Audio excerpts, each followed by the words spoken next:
Bonjour les licornes et les pirates.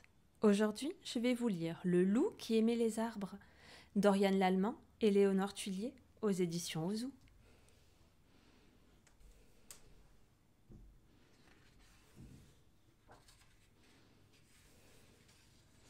Il était une fois un loup qui aimait les arbres. Il connaissait chacun des arbres de sa forêt. Il les saluait lorsqu'il se promenait. Plus que tout, il aimait s'allonger et regarder leurs feuilles, changer de couleur au fil du temps. Il s'appelait Loup. Ce matin-là, Loup cherchait des murs dans la forêt. Au détour d'un fourré, il s'arrêta net. Devant lui, il y avait un trou. Intrigué, Loup continua à avancer et badaboum, il bascula dans un deuxième trou. Mais que se passe-t-il ici marmonna-t-il en se relevant. Où sont passés les arbres? C'est alors qu'il vit, non pas un, mais 20 trous dans la terre, et tout autour, des branches cassées, des feuilles écrasées. Les arbres avaient été arrachés, la forêt massacrée. Loup s'assit sur une souche. Il se sentait très en colère aussi. Qui avait fait cela? Et pourquoi? Sur le chemin du retour, Loup s'arrêta chez les ours. Ils jardinaient dans leur potager. Quelqu'un arrachait des arbres dans la forêt, lança Loup. Serait-ce vous? Mais non, voyons, s'indigna papa. Les arbres sont des maisons pour les oiseaux, les insectes et les champignons. La forêt retient l'eau, elle nous rafraîchit quand il fait chaud, continua maman ours. Les arbres, c'est vert, c'est beau, termina bébé ours.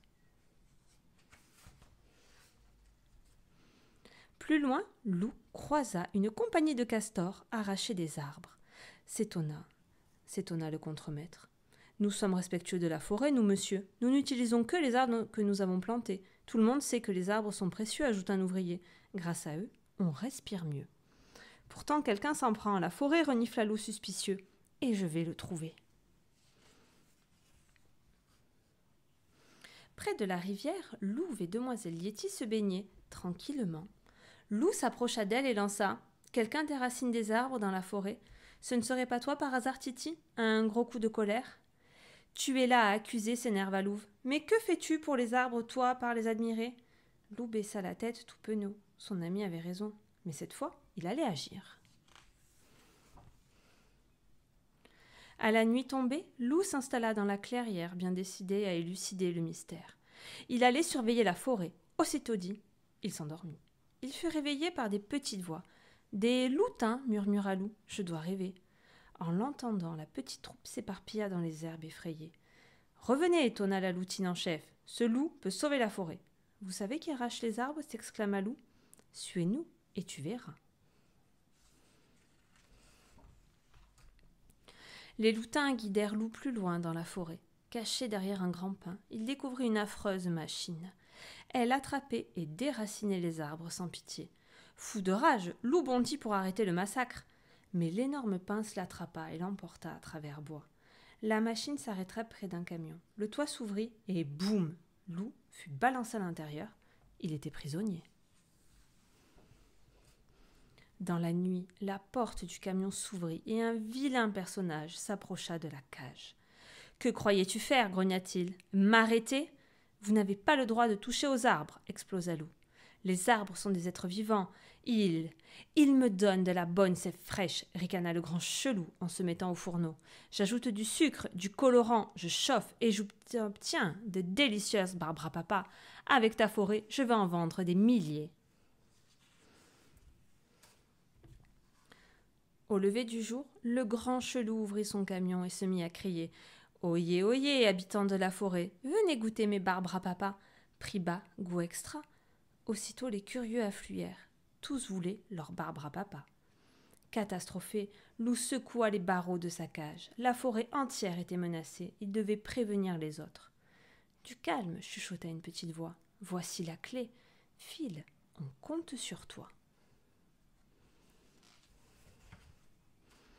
Loup se glissa hors du camion et disparut sous les frondaisons.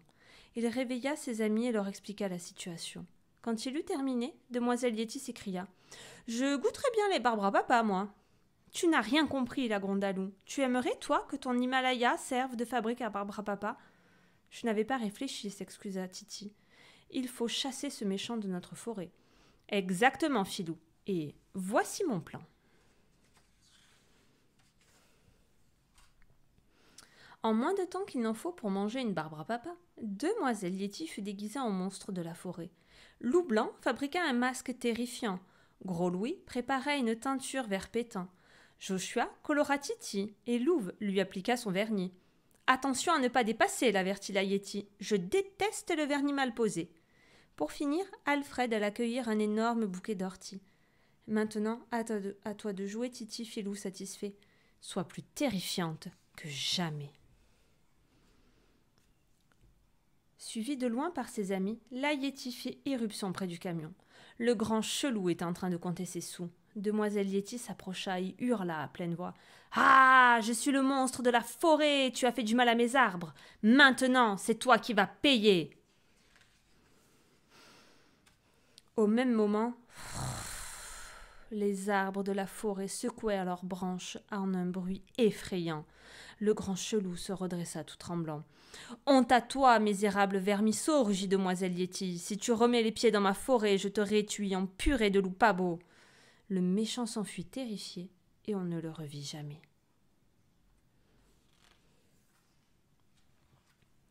Pour fêter la victoire, les loups organisèrent un joyeux banquet. Au moment du dessert, la loutine tapota son verre. « Merci mes amis, grâce à vous la forêt a été sauvée. En souvenir de ce jour, voici une graine.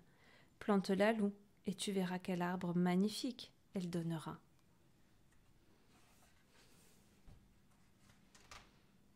Plante, plantons, planter.